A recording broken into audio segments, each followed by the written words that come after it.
Hey, good morning, Eastern Oregon, and welcome to this March 28th version of AM Live on EOA, your connection to Eastern Oregon, and we're also on the EOA network. And here in a bit, we're going to have Dr. Kelly Ryan, the president of Eastern Oregon University, with us.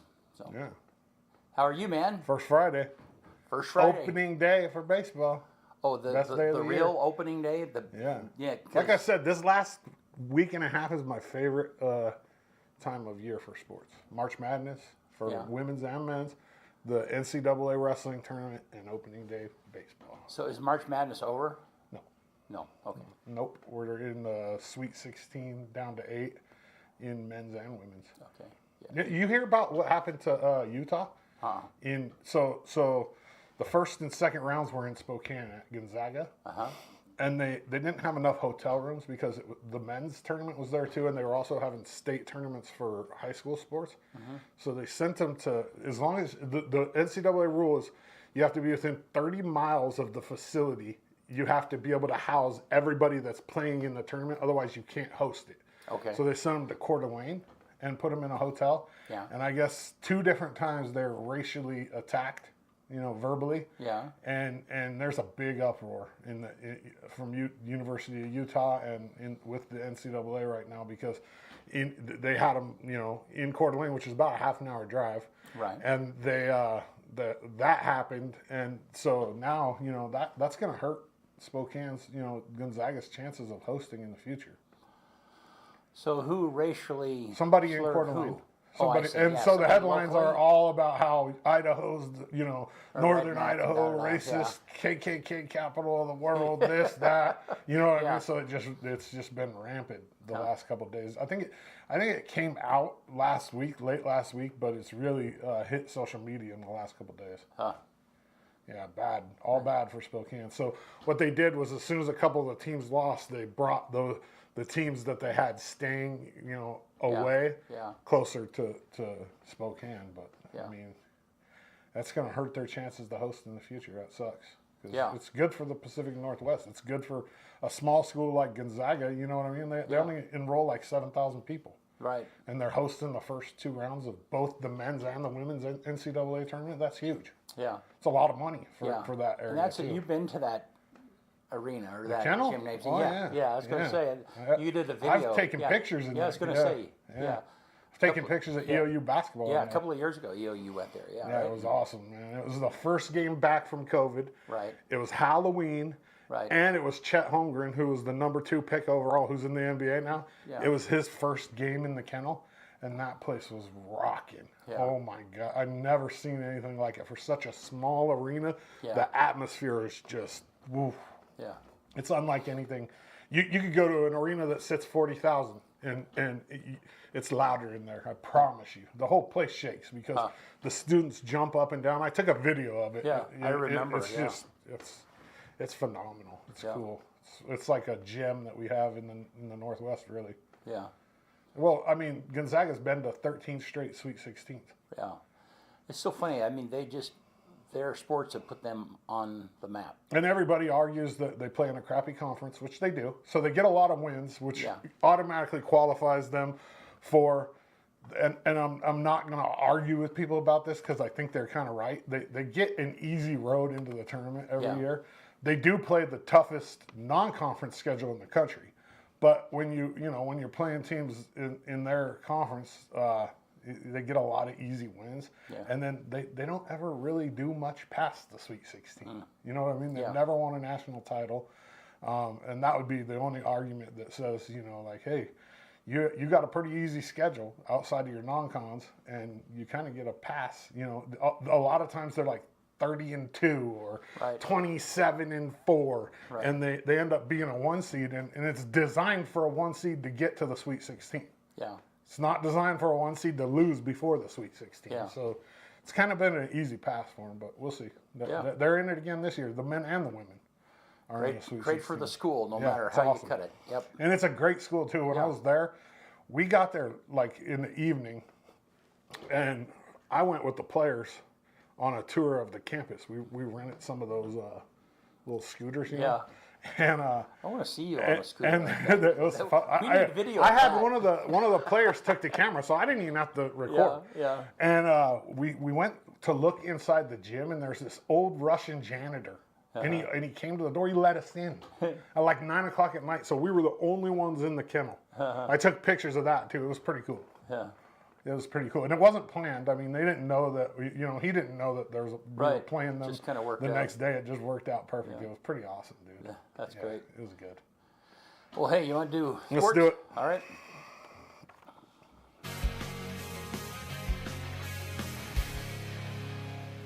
AM Sports Report brought to you by Hobby Habit right here in LeGrand. Go check them out, man. Joe and his team, they have a sale going on right now. I believe Traxxas RC cars 20% off, or you can get like some free light kit. It's like a LED light kit for your race car. Those RC cars that they have are phenomenal too. Like we've talked about before, you can soup them all the way up to like 80 miles an hour. Hobby Habit in LeGrand, just for the fun of it.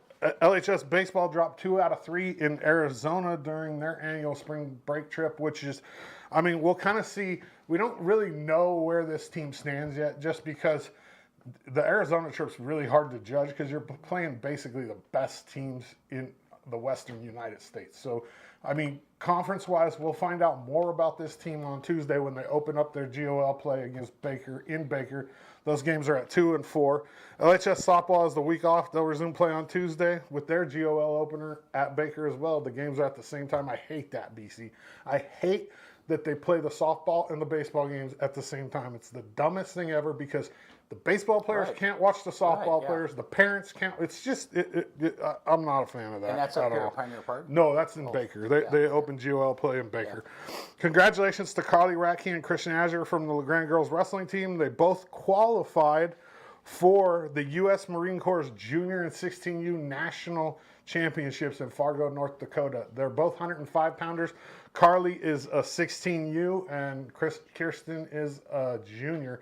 Kirsten is the daughter of head EOU wrestling coach Dustin Azure. So, like, these LeGrand kids, it's crazy. Mason Wolcott from LeGrand just signed to wrestle at EOU, and I just love it. Like, these kids, they're staying at home, and it's that wrestling program in LeGrand. It starts here. It starts with the little teeny guys, and it goes all the way up to EOU now, and it's awesome. It really is. EOU baseball has UBC at home this weekend for 4 down at Optimus. Their Saturday and Sunday games, both games are at 11 and 2. So get out there and support them. They're better this year.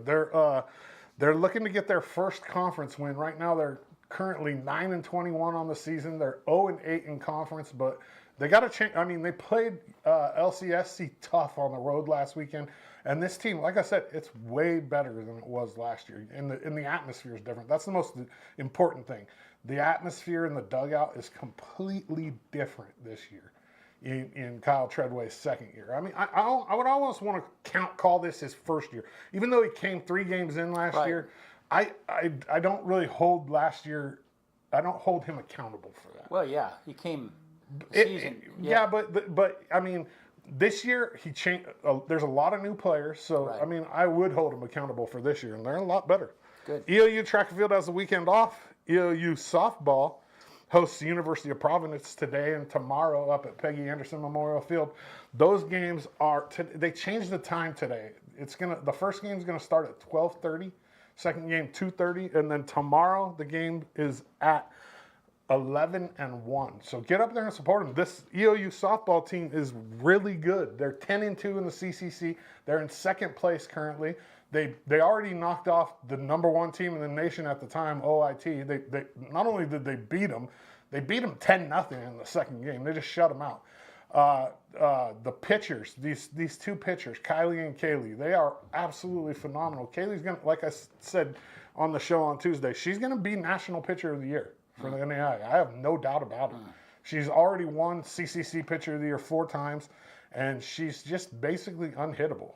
And she's gonna shatter almost all of the EOU pitching records by the time she's done, which is crazy because she's only going to be here for 3 years. Yeah. She's a redshirt junior, so she has 1 more year after this. She's been here 1 year because she has a COVID year. Like she went to junior college for 2 years. she ends up getting 3 years here. And the record book, when it comes to pitching, is going to have Hoskins all over it by the time she's done here. She's just phenomenal pitcher. That softball team's currently ranked 15th in the country, and they play in the toughest conference in the country by far. There's no conference that even compares to it. So get up there and support these ladies. AM Sports Report brought to you by Hobby Habit, just for the fun of it. Good stuff. Yeah. All right. Well, hey, let's take a look outside. Somebody said, Idiota with Confederate flags about Idaho. That's Tyler. TJ, good morning. Well, and he's right, though, because that was one of the comments that the Utah coach said.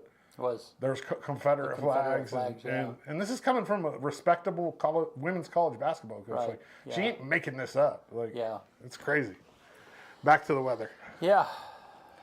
All right. It looks just kind of rainy and gloomy a little bit. Yeah. My favorite. Yeah. And then let's look at the graphic here. It's supposed to get a little better, though. Like, yeah, man, look at that. Next Tuesday is supposed to be 72, something like that. Yeah, but this weekend, the rain's going to go away, at least. Yep, it's going to be pretty.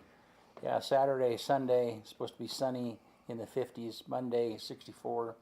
Yeah. But it's still getting all the way down to freezing at night until Sunday. Yeah. It's crazy, man. But boy, last night, it poured. I mean, there was a lot of rain coming down. I was inside. It's hard for me to tell when it's raining outside because where my place is. I don't really know. You know what I mean? Sometimes I can hear it, sometimes I can't. Yeah. It's just a big building, you know what I mean? You hear other things, like that's a big 3-story building that I live in, and it's completely empty except for me, and it's kind of creepy sometimes. It is. That would be fun to like, too. It's the best. People watching is so fun. Sometimes I'll just sit at the window and just watch the alley. It's awesome. Yeah, so, Benny and Gabe, we should, sneak over to his building sometime in the middle of the night. Try to scare me? Yeah, you might get shot, dude. I probably wouldn't do that. Yeah, we'll send Benny in. Yeah. But that alley is so fun to just people watch, especially on Friday and Saturday nights. Oh man, it's just hilarious. Yeah, that's the highlight of my life. That's where I'm at in life. It would be entertaining. Yeah. What do you do? Yeah. I watch drunk people in the alley. Yeah, I do. Yeah. Okay. Yeah. Okay. Oh, all right. Well, hey, let me tell you about one of our sponsors, LeGrand Police Department. They're right now hiring. They've got several different positions that they're hiring for, but the advertising that we're doing for them is they're looking for new officers. Great opportunity. Be sure and check that out. You can see their stuff on our social media, and they're looking for a few good men and women. And we met with them last week, and it's a great place to work. The people speak highly of it. In fact, we'll go to commercial and play the commercial that is out there on social media right now. This is Scott, and he's talking about his job at LeGrand Police Department. Hi, this is Sergeant Scott Norton, LeGrand Police Department. I've been here for about 5 years, and it's been a great place to work. Law enforcement it's such a fascinating profession, and really you can get that job anywhere. What makes LeGrand itself very special, I would say, is our work environment is great. I've worked at other agencies, and I know a lot of places say we're family and that's what we want to promote, but here it's actually real. The admin that we have really invests in their people. They take the time to actually care about. We're kind of that Goldilocks size of agency where we're big enough that there's a lot of opportunities, we get into lots of stuff, but there's also that limit that you're able to actually receive professional and personal development from your admin.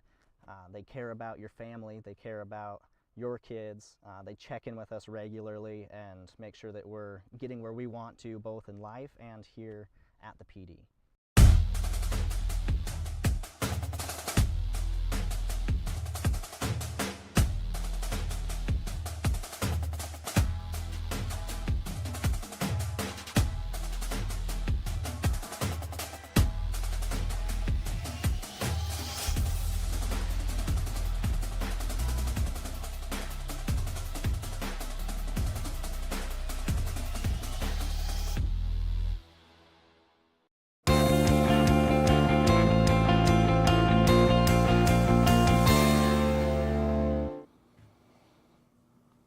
All right, and we're back with Dr. Kelly Ryan, president of Eastern Oregon University.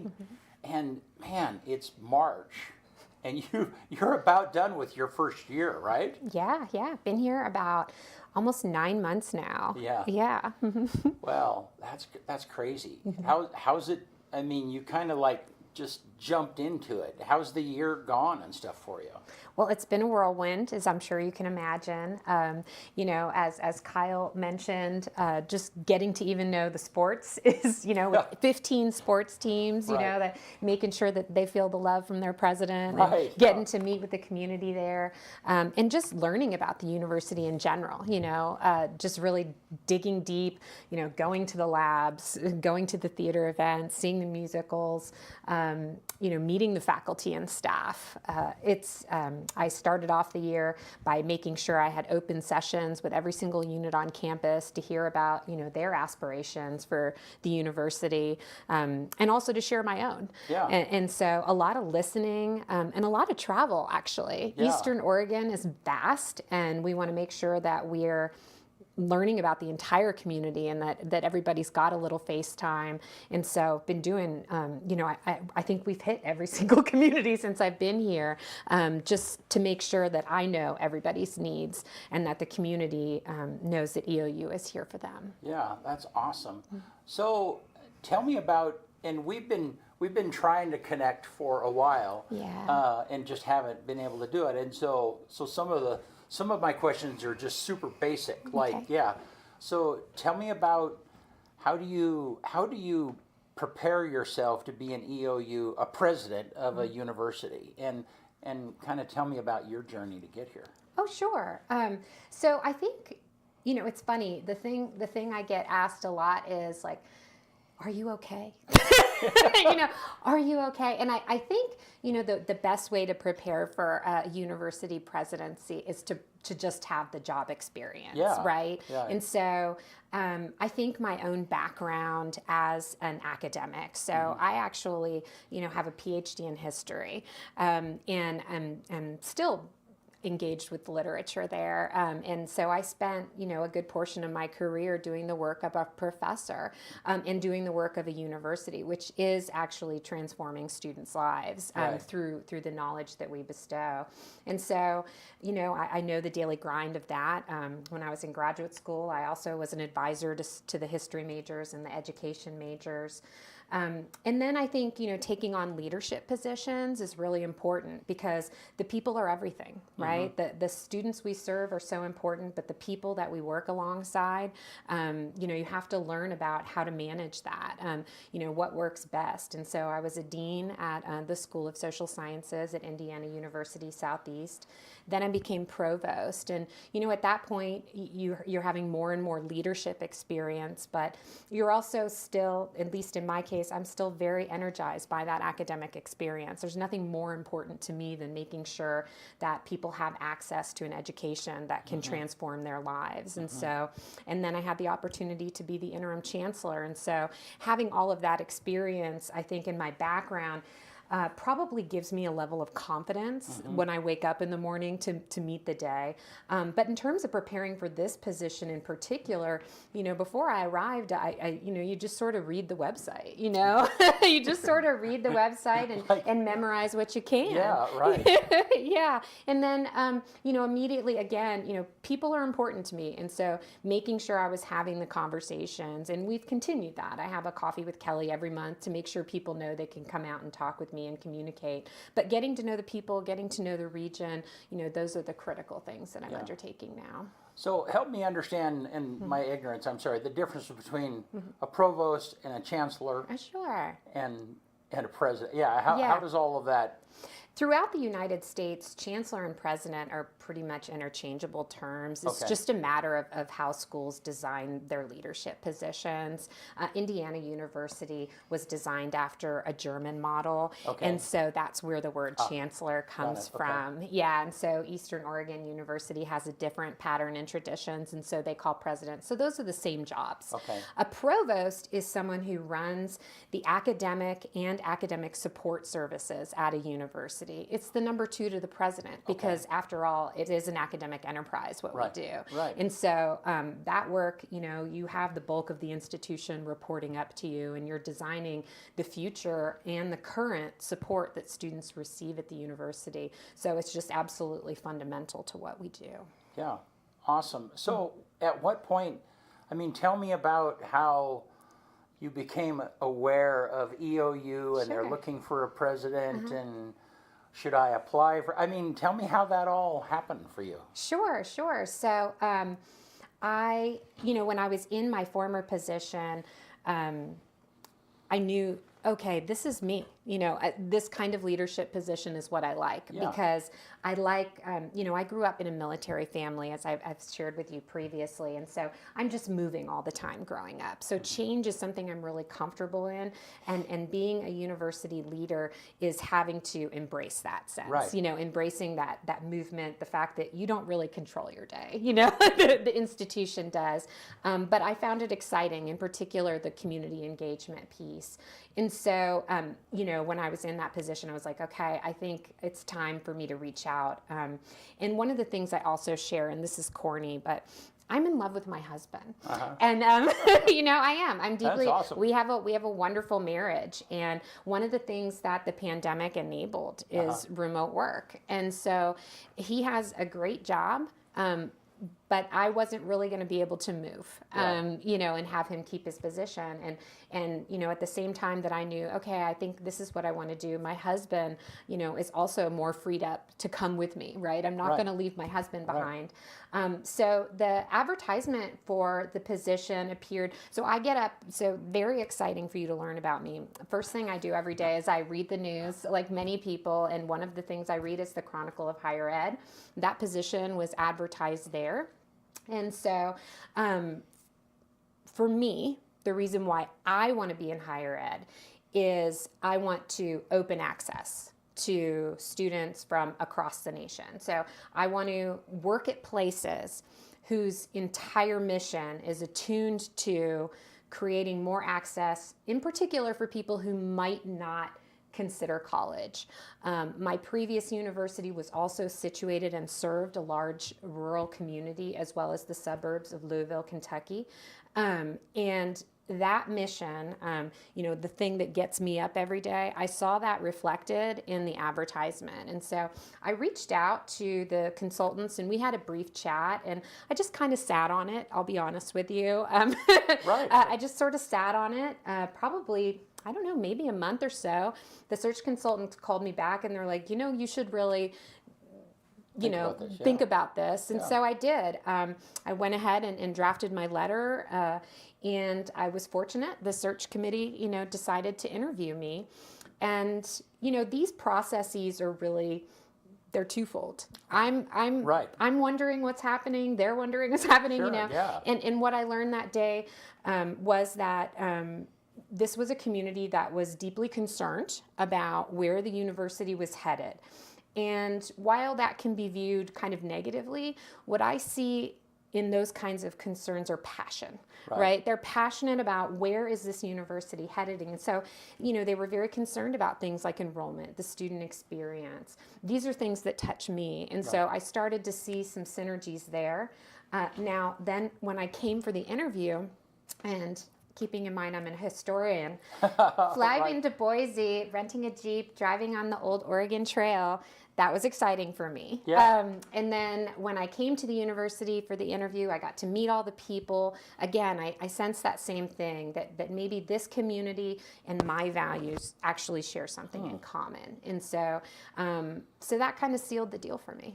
That may have been more information than you needed. No, that's awesome. No, because I genuinely want to know because I don't know these stories. Yeah. So and I'm probably not the.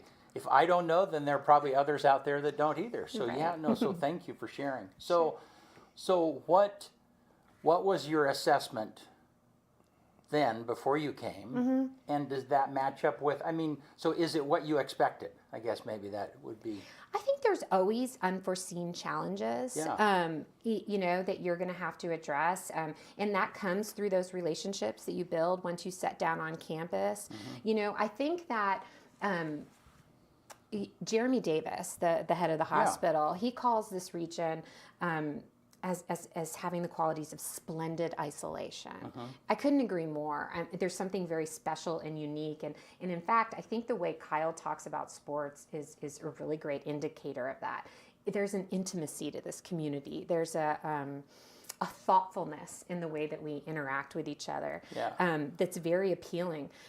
But as we all know, that splendid isolation comes with unique challenges. So when students are on tour of college campuses, on the west side of the state, for example, they may be able to hit 2 or 3 universities in a day.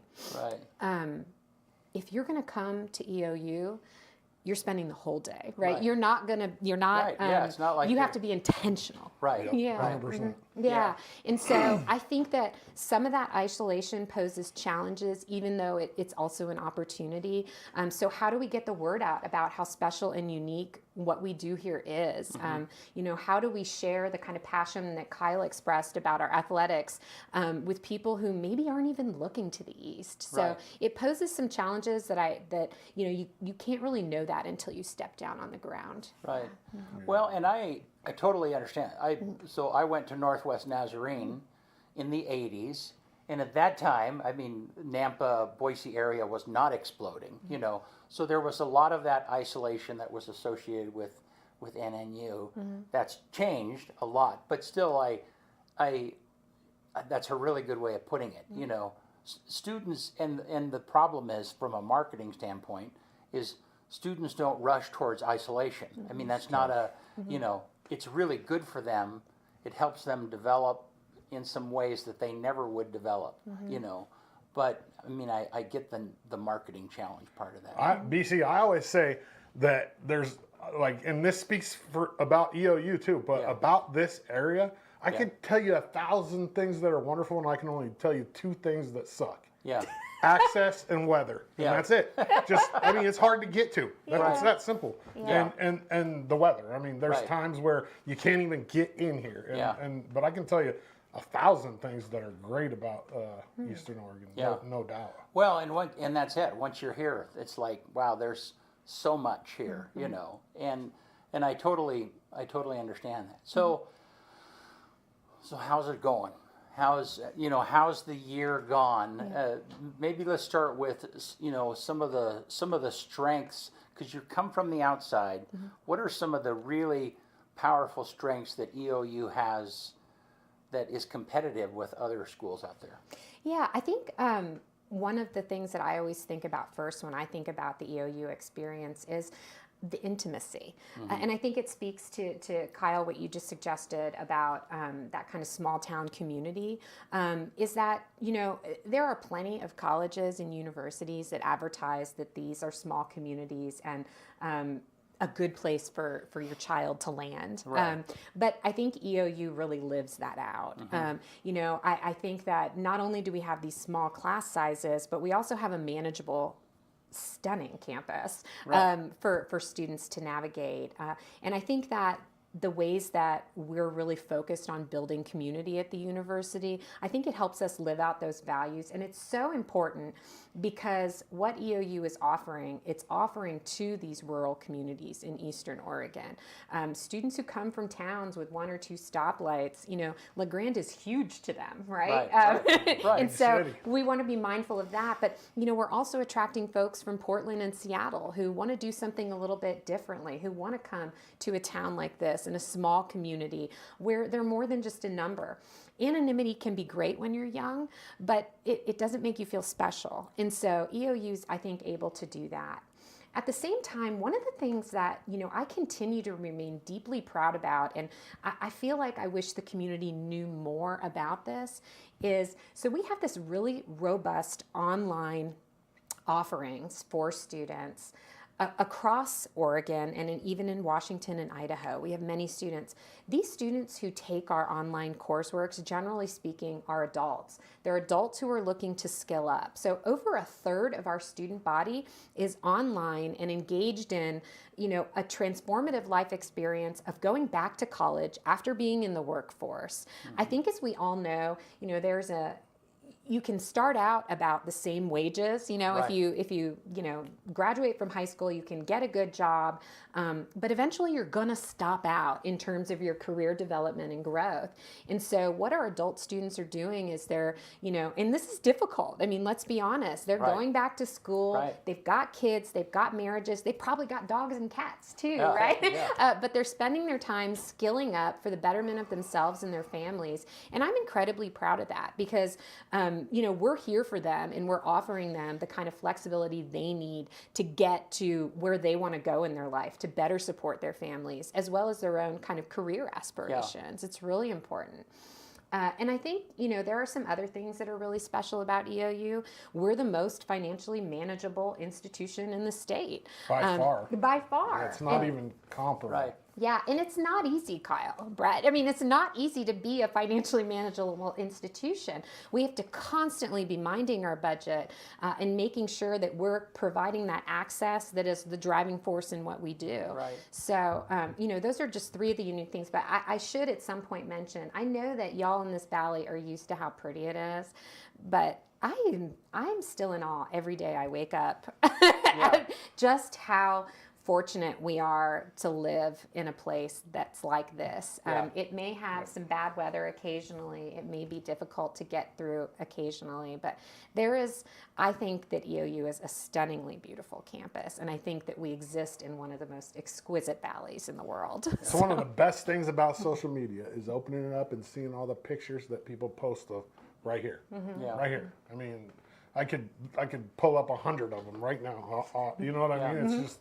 It's crazy how nice it is here. Yeah. Last night, the sunset, I actually had to call my husband. I was like, I've never seen this before. There was like these orange Colors. glitters. Yeah, I mean, it's just crazy. Yeah. something else. Yeah.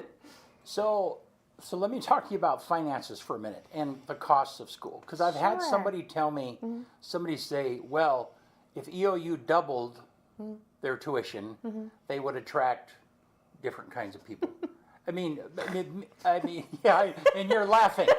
No, Sorry. But I mean the concept is that I think EOU, their tuition fits Eastern Oregon really well, and that's Yeah. why it is what it is. It serves because that's the purpose, is to serve what it serves. But there's a certain number of kids out there that are shopping for schools, and they'll go like, they will equate. It's the same way that you would equate a Happy Meal, the price of a Happy Meal versus a steak. I don't know. What do you think about that? Is there any? Yeah. I don't think it's true that Okay, if thank we, you. I don't think it's true that if we doubled our tuition, we would be able to attract a different kind of student and more students. And the reason why is because institutions with long-standing high tuition rates, I usually refer to them as highly exclusive institutions because they exclude individuals Sure. from the academic experience based on wealth. For me, that's not my mission, but it's also, they have years of traditions of being, let's be honest, a hierarchical organization Right. that does not create pathways towards educational growth for all. I've probably said it 5 times today already in my meeting with you. That's not who I am. Right. Who I am is the kind of person who wants to make sure every single person in Eastern Oregon, heck, I'll invite you from Washington and Idaho too if you Right. want, but I want you to have a financially manageable college experience. College continues to be an excellent investment for individuals no matter where they go. The New York Federal Reserve just released a study that shows that if you invested from the 1950s onward into stocks, you'd get a 7% return on your investment. But college has a 15% return on investment. That's why adults come back to reskill. That's why young people who are really checking the facts continue to attend college. But for me, I don't want to price people out on their Right, journey. no. And I don't want to, I don't think Eastern Oregon wants me to replicate hierarchy. I don't think they want me to be and have an institution that excludes people. I think including people is kind of where I sit in the world. So, and I couldn't agree more. And I'm as a kid, there were times that I was excluded from the birthday party, and so I've always been, hey, let's get everybody in. Let's do everything we can. at the same hand, do we charge enough? Do we, I mean, are there some adjustments that can be made? Because I mean, finances are always a dilemma. I mean, do you understand? I mean, are we? Yeah, I mean, I don't know. Yeah, I do.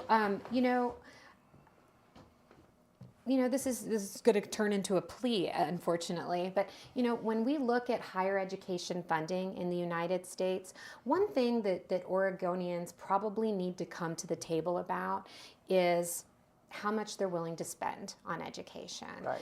Right now, Oregon ranks 44th in the nation on how much they spend on four-year college degrees, how much they spend on the student experience. Does Oregon want to be among the last in the nation in the way we fund higher education? And do I, as a result of that, charge students all this extra money because the state isn't investing in it? Do we want teachers? Do we want nurses? Right. Do we want managers? Do we want highly skilled communicators, artists? If Oregon wants those occupations, it's time for them to step up and tell people to support their local universities. I can't tell you. I find it really difficult, to balance our budget and to maintain accessibility and affordability because of that. It creates a kind of bind. We all know that universities are serving a really large public good. In addition, we're providing so much sports and entertainment for the community. But we can't take that for granted. EOU won't always be here unless the community steps up, unless the government steps up, unless Eastern Oregonians invest in Eastern Oregon universities. I would hate to see Eastern Oregonians continue to choose universities in Idaho or Washington over places like EOU. They should be proud of their institution, So I would like us all to invest in Eastern Oregon rather than, laying funding and tuition on the backs of these poor students who, after all, they're making a choice to think about their future. Let's not saddle them with unneeded debt. So how can Eastern Oregonians invest in EOU? Well, I think I would love for them to give Eastern Oregon University a second chance. For their grandkids and their kids, is that what Yeah. Right. I see so many people at our arts events on the Frisbee golf course. I even went to a history talk the other day and a lot of community members came. So they see the value of the university every day. I also need them to send their children there. Right. So they may have come to visit the campus and enjoyed, a lot of the entertainment and we're basically an anchor institution in this community. Absolutely. We offer so much. I need them to look again at us as a way to preserve their own values and to invest in their own community.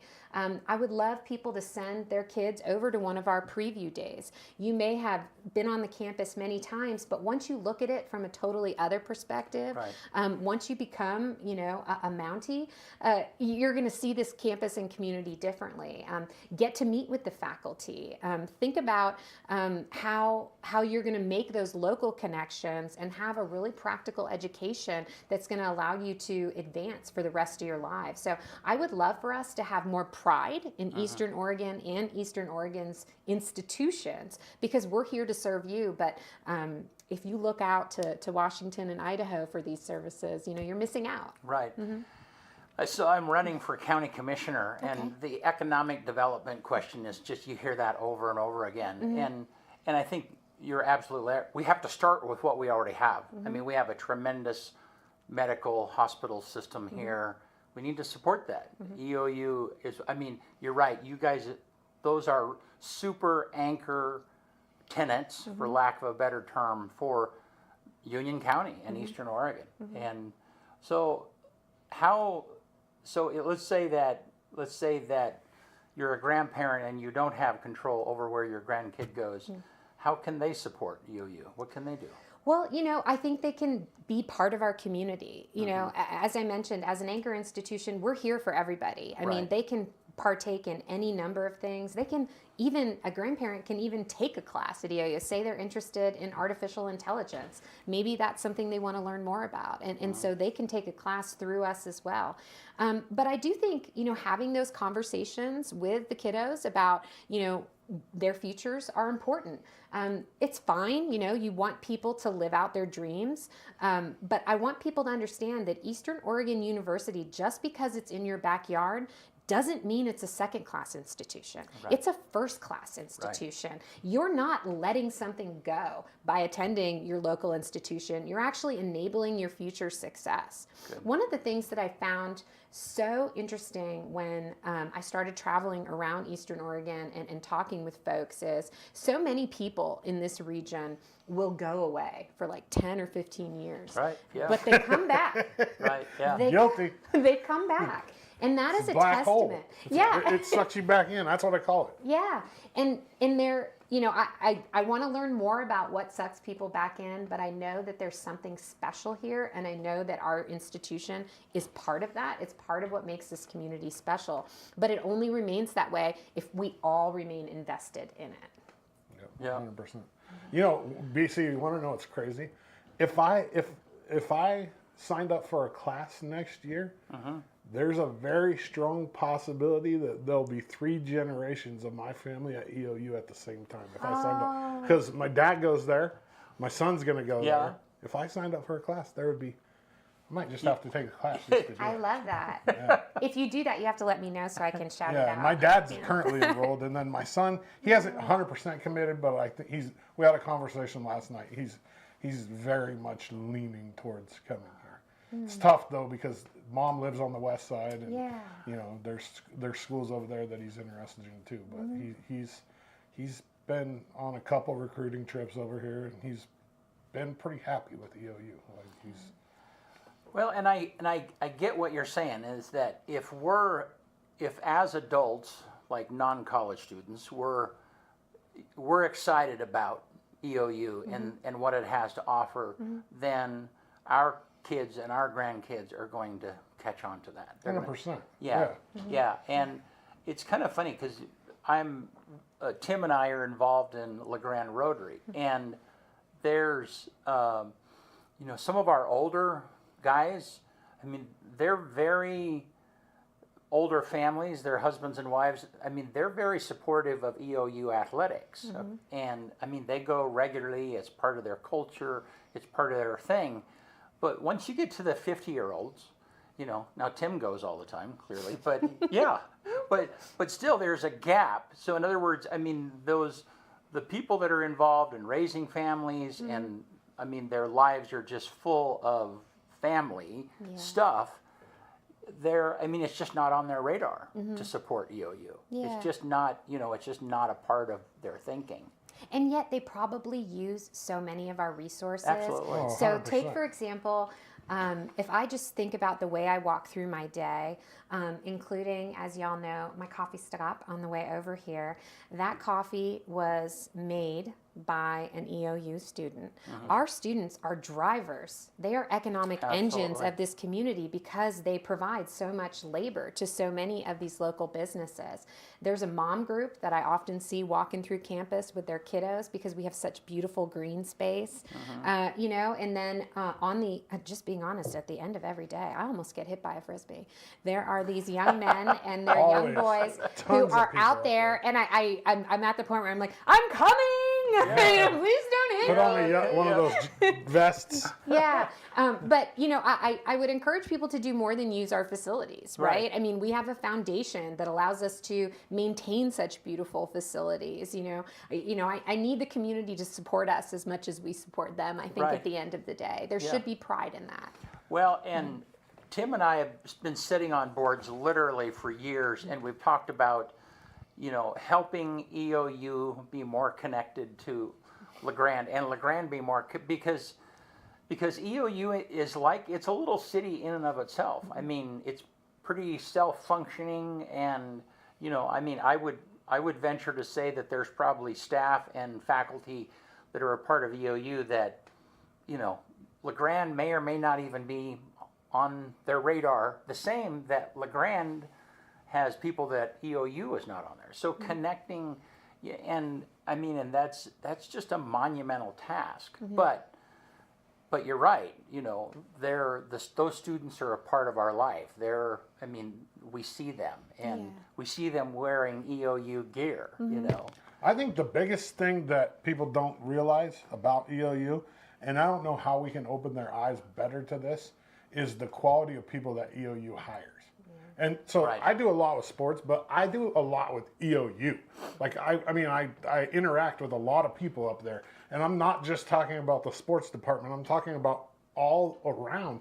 I've never had any doubt in my mind about the quality of people that they hire. And I think that is a key for people to know how, you know, and I think that would help with people supporting EOU is like, man, if you spend some time figuring out that these people that they're hiring from janitor Shane all the way to Tim, right? It's across the board. You know what I mean? It's crazy to me.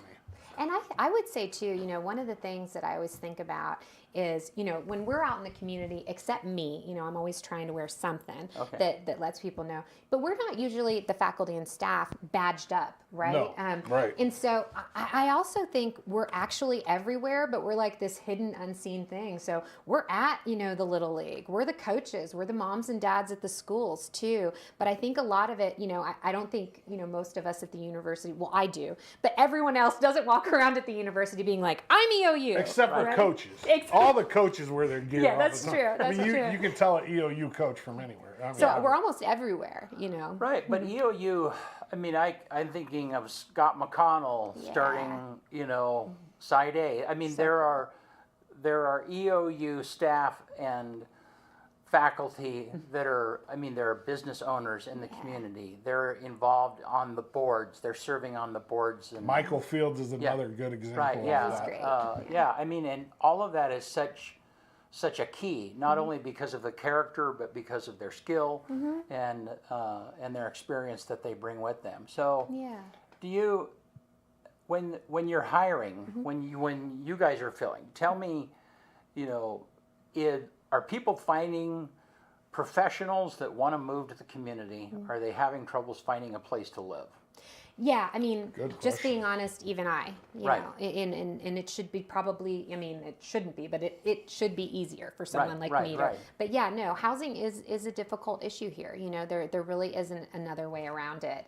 You know, I think we try and offer some support. I think it's an area that we can grow and develop in. Yeah, housing is a difficulty. I do think EOU, however, really does attract the kind of talent that you mentioned because it is unique. You know, I think that for a long time, and indeed even when I was hired, people sometimes see our isolation as a deficit. But for other people, it's also a strength, right? For it depends on, you know, kind of how you enter the community. There's a young man at the university who was just hired to be an assistant professor of history, Paul Newart and I, and every time we see each other, we share something new we've learned about LeGrand. Like I'll, for example, take pictures of apple trees when they were blooming on my walk and then send them to my friends in Kentucky to make them jealous. You know, there are so many kind of, you know, and it's everywhere you look. There's and I hope that kind of newness stays with me. But there's so much neat stuff here that I think that locals, it's easier for y'all to overlook because you're just used to it, right? Yeah. There is, you know, something kind of exquisite about this area if you will open your eyes to it, you know, and the people are part of it. Well, and admittedly, the people of Eastern Oregon are complicated. You know, I mean, they are because they're, and you know them now. You know what that means. I mean, there's a certain amount of them that, I mean, one of my slogans is we're Union County and we like who we are. And that's very true. But the but is that there always has to be professionals, new professionals that are moving in, that are carrying on. We have to continue to build something that our kids and our grandkids will want to stay here to do.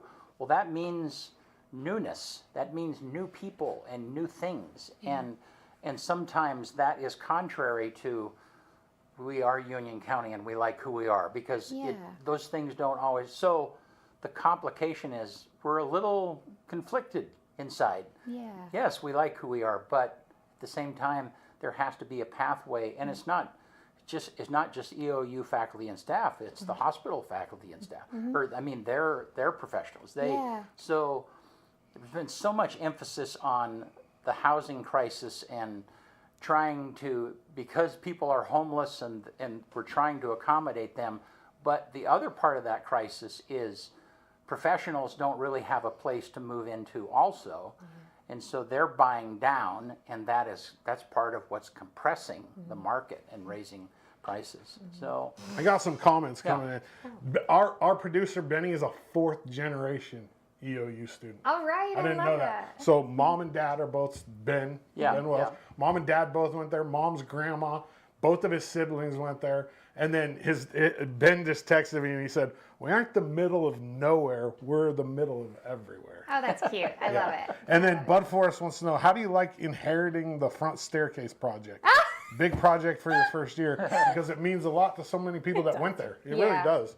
I mean, my whole childhood, the stairs were up, we played kick the can, you know what I mean? Like it was just part of EOU, the 8th Street Hill and the stairs. So thank you for asking. So this is sort of a silly thing to say, but so when I came here and I saw the stairs, I was like, oh, it's like visiting ancient Greece and Rome. There's this rubble, and I had sort of thought that that the way it was new, right? That the kind of the crumbling and stuff was new, and then I had lunch with an alumni. She's like, "Oh no, that's been broken for a long time. That's just been sitting there." A long time. And so I mean, it's a very difficult project. As some of you may know in the audience, funding for higher education is difficult. Capital projects are even more difficult. And that's a project that also has really neat historical value in addition to the sentimental value that's been expressed by your community.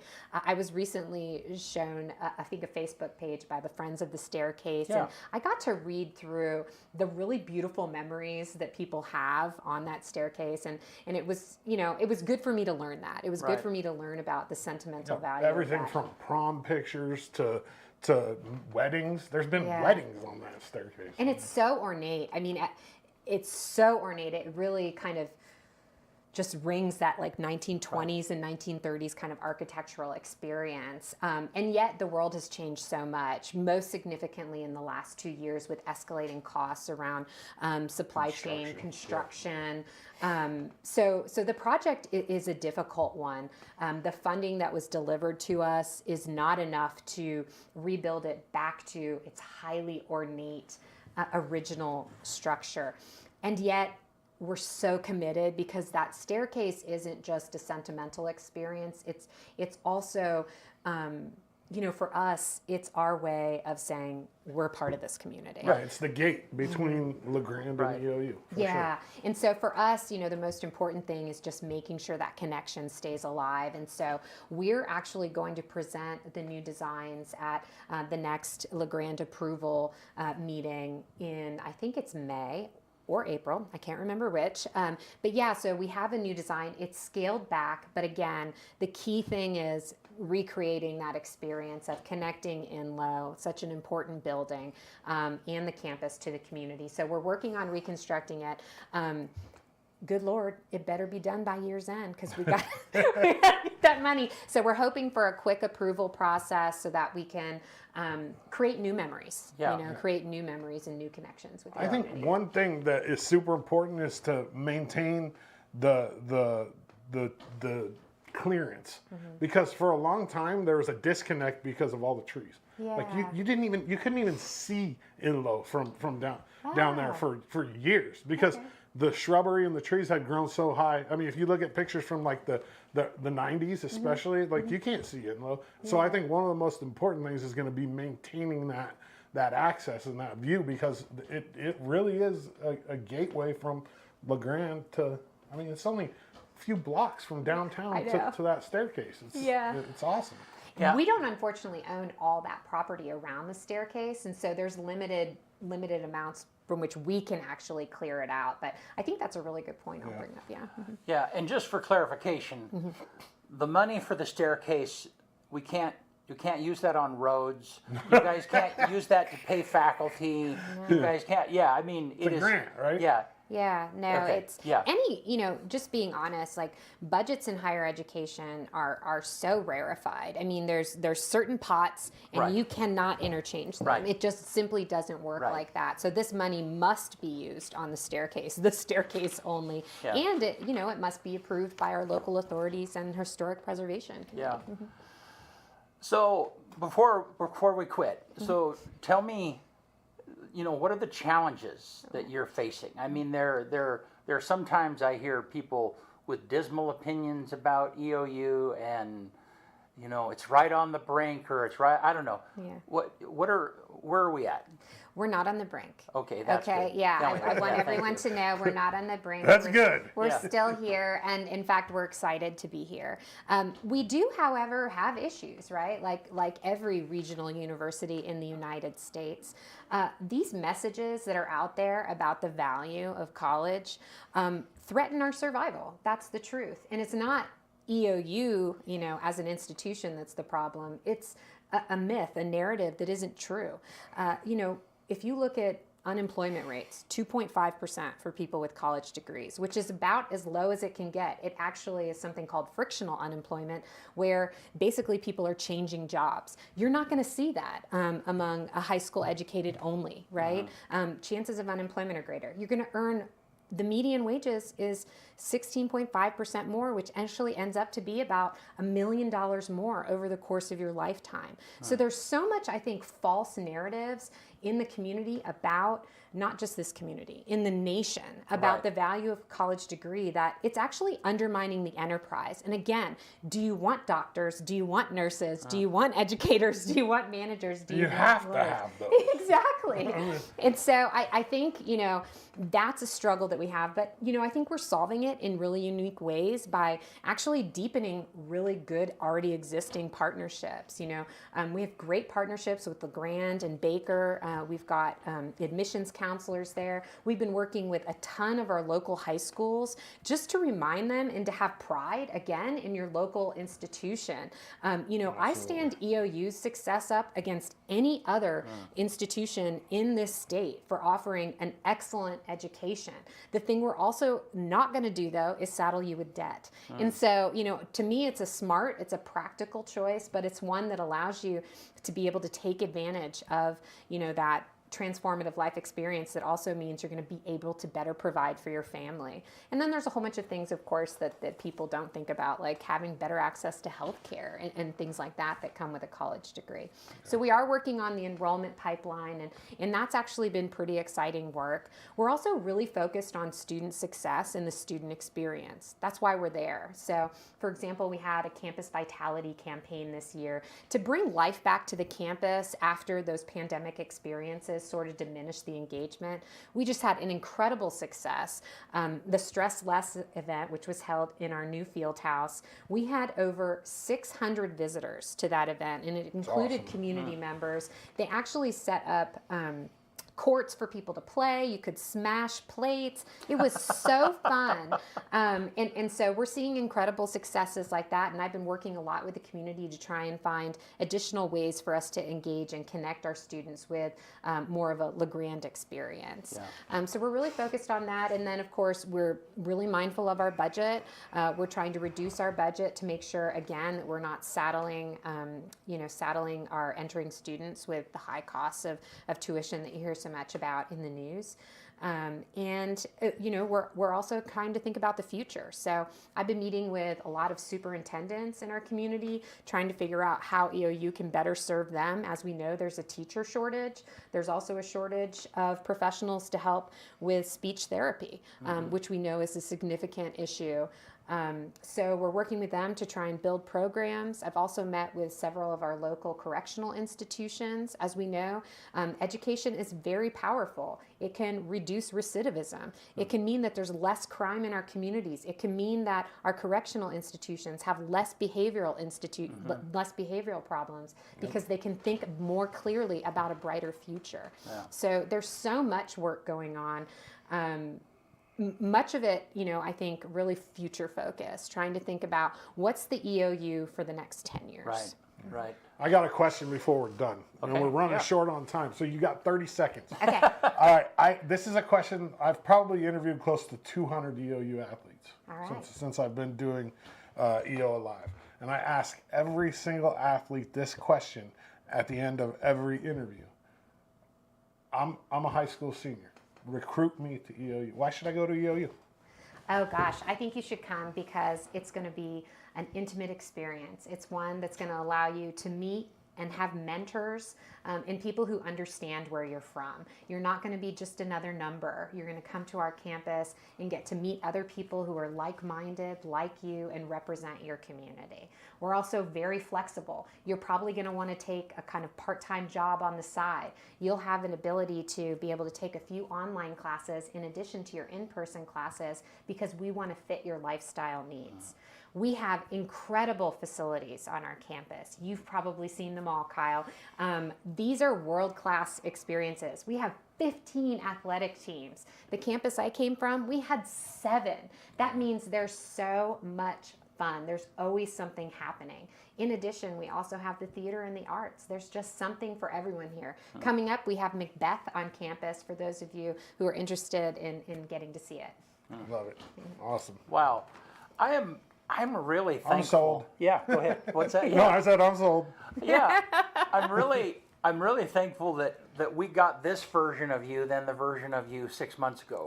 Frankly, because No, I am too. No, I'm because glad we you are waited. because had you been on the show 6 months ago, you'd be like, well, I'm just learning, I'm getting acquainted. Da, da, da. I mean, this is the passionate side.